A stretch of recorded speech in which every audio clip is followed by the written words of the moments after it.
என் பெயர் James Lloyd. என் பெயர் கொண்ட புனிதரை பற்றி பேசுவதற்காக நான் பெருமை கொள்கிறேன்.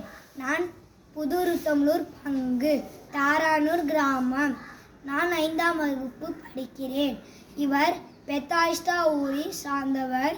செபதேயுவின் மகன், யோவானின் சகோதரர். பேதுரு, யோவான் போன்றவர்களுடன் சேர்ந்து இயேசுவின் முக்கியமான நிகழ்வுகளில் உடனிருந்தவர். யாயிரின் மகளை உயிர்ப்பித்த போதும், தாபோர் மலையில் உருமாற்றமடைந்த போதும், கெஸ்திமனி தோட்டத்தில் ஜெபத்திலும் உடனிருந்தவர்.